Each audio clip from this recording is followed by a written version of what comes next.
Hi, you guys. Like, subscribe, and hit that notification button so you don't miss any content. Because as I say, you never know what's going to get up on here. Get up on this channel. Get in here. Okay, so listen. So you may or may not be aware of, but I'm friends with a girl named Sarah Jane who was casting for The Real Housewives of Salt Lake City. She shot for season 1 and season 2. Anyway, she decided it wasn't for her. And so we got she's like my eyes and ears on the ground in Salt Lake City. And I love her so much. She's so great. And anywho, she's a fashionista. I am not a fashionista anymore. So she's also very wealthy. So she can buy nice stuff. So I can't do that anymore. So I rely on Sarah Jane to keep me in the know on the fashion. So we're going to be doing a live tonight. At 7 p.m. we're going to do this live, okay? On here in the tab live. And you can hit a thing that's remind me or something, and it'll tell you when we're going live. But it is going to be 7 p.m. East Coast time. So I hope you guys will join with your wine. If you don't drink alcohol, then your tea, and we'll have a ball. Get some thoughts on the Real Housewives of Orange County reunion looks. I'm definitely going to spill some tea as I do, but I'd love to hear your thoughts, and we'll get Sarah Jane's thoughts because she's really in the know on fashion, and really kind of get into each look, okay? And maybe be a little shady, a little judgy. We'll see how our mood is. Okay, so this video is about Yolanda Hadid. Yeah, she's had a tough time, huh? But anyway, I found this soundbite I have to share with you guys. This is this video, okay? Because I scour the internet sometimes looking for tea. You wouldn't believe the places and the things that I do. Oh, by the way, between you and me and the lamppost, that lamppost knows a lot. I am going to be interviewing Louis Ruelas's ex-girlfriend. She's going to help me out because I dated a sociopath, and she's trained to help people who date sociopaths.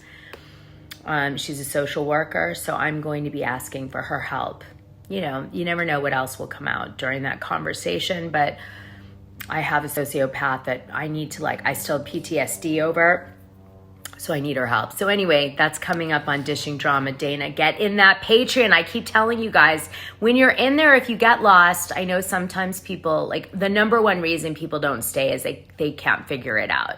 But just DM me in there and I'll help you. Anyway, if you want to know what it's like, I drop a very in-depth confessional video once a week on Saturday about a topic. I've done the Kardashian church.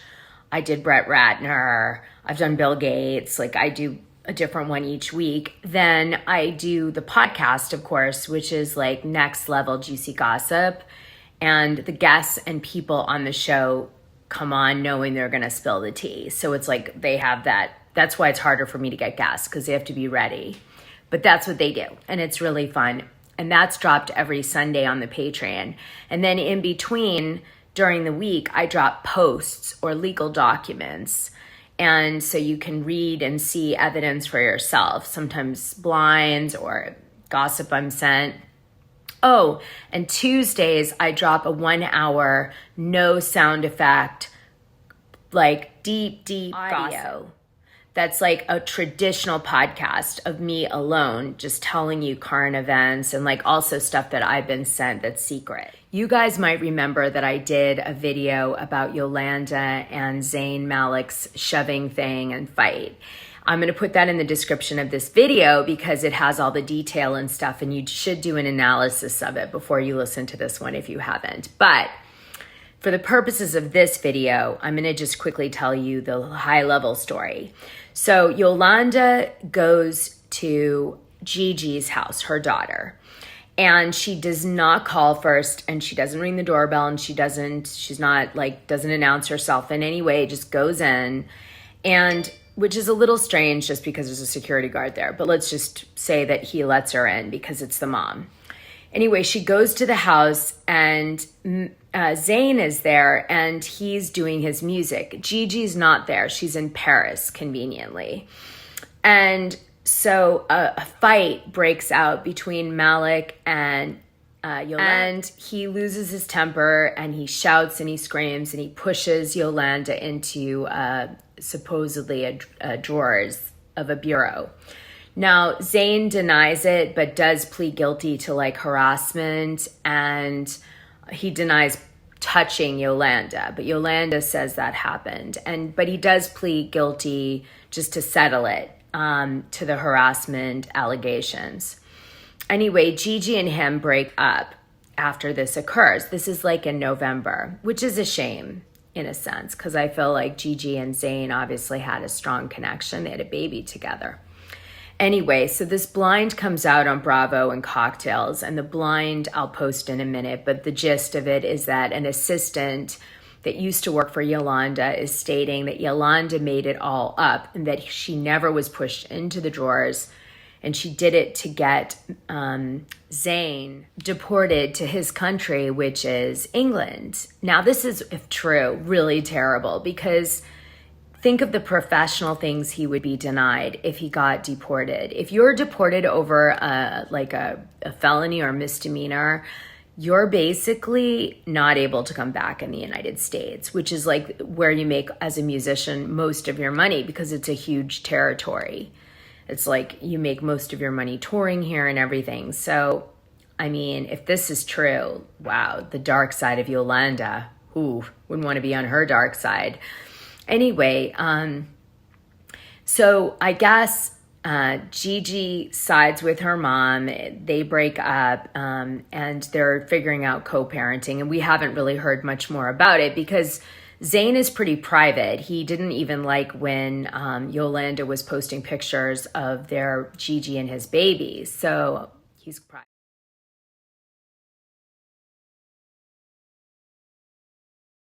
And then there was DMs leaked, which could be fake, but they're so juicy. Anyway, I couldn't find the leaked clean version, but I did find some great influencer on TikTok who posted it. So I'm going to grab it and I'm going to pop it in here so you guys could see it for yourself.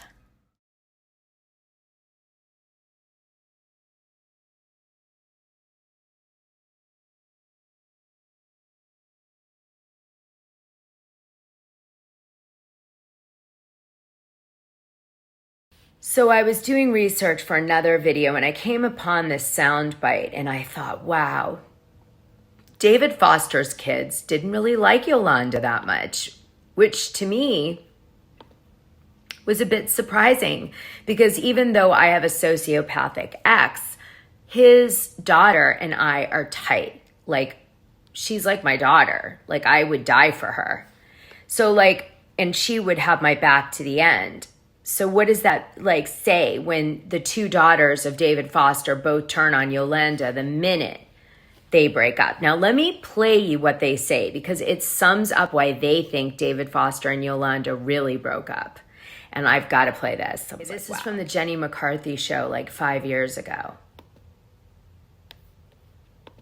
Funny thing is, your dad is now a reality star. You know, like people that don't even know about his music. Like the young kids in my neighborhood. This are is like, Aaron and Sarah Foster. I mean, that's gotta freak you out. But for the record, let's be honest. Yes, it does freak us out. No, we're not into that, and we're not a part of it. But we love him. We have a great relationship with him, and he's not currently on any reality TV. And that was not him seeking out something. That was him being married to someone who was, you know, seeking out. We're so happy to be here, you guys. Does it drive you crazy? We've been talking about that because I have to do my job. But the Munchausen lady that I was so pissed. I was on your dad's side. I'm like, that bitch is going after him and claiming all this shit 1 year after the wedding. Oh no, I'm sick now.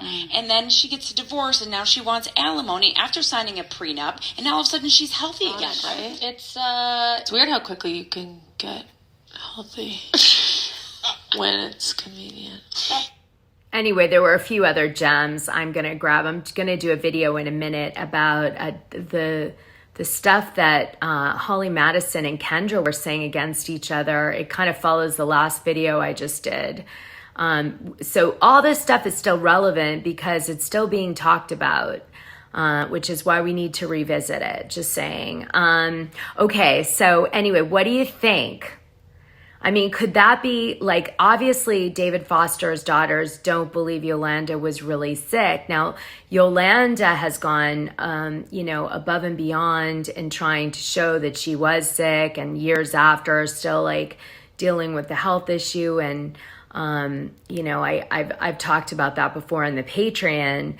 And I definitely feel for Yolanda, but could it be that Yolanda is that manipulative and, wow. And I wonder what she walked away with. Just a little background on Yolanda. Yolanda only has ever been a model, or she's been married to a wealthy guy.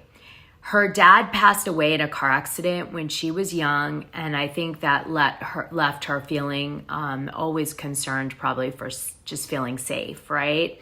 So she goes off, she becomes a model, she gets discovered by Eileen Ford, and she models for 15 years until she meets Mohammed Hadid, who is a real estate developer. You guys know him from Lisa Vanderpump's friend, and he's like really weird. Anyway, that guy. She has 3 kids with him. You guys know this, almost all of them are like hot and supermodels. Anyway, she ends up being single then for like 10 years. And then she meets David Foster. So while she was with Hadid, she started an interior design company, which I'm assuming was to design for his properties, right? And so Radar Online reported in 2012 that she walked away from her first marriage with $3.6 million in cash, $30,000 a month in child support, $6 million home in Malibu, sole ownership of the design business, which I said I think Mohammed helped her start. Hadid Interiors, a mansion in Santa Barbara, California, which is like up there with Malibu in prices, an Arabian horse, several bank accounts, a Range Rover, and a Cadillac Escalade. And she was reportedly getting $10,000 a month in spousal support from Mohammed. Now, we all know Mohammed had some financial problems that kind of emerged after she was on the show. She ends up marrying David Foster in 2011 after being together for 5 years and dating, which I'm sure was interesting. And they are together till 2017. So they make it work for about 6 years. They're together a long time. You know what I'm saying? And anyway, she ends up having a prenup with David Foster because Lord knows he needs to. There is sketchy reporting about the end of their marriage too. Like in some reports, Yolanda Foster is blindsided by the divorce from David Foster as if he filed. And then in other reports, Yolanda Foster is the one who divorces David Foster, and he's like trying to do everything he can and pay her bills and medical and going above and beyond the prenuptial agreement that they had together, for support. But based on the soundbite we heard with the daughters, isn't that interesting? Anyway, back in the day, David did not want to get her spousal support, but say he was giving her enough money. So I don't know, she probably got it for a few years, a damn good amount. This woman really, she seriously became so loaded from just marriage. It's incredible. Anyway, now Gigi, of course, is rich and her daughters are rich. So she's got it covered. Like, I wonder, did she ever really work? I guess some people are just too princessy to work. What can I say? I guess.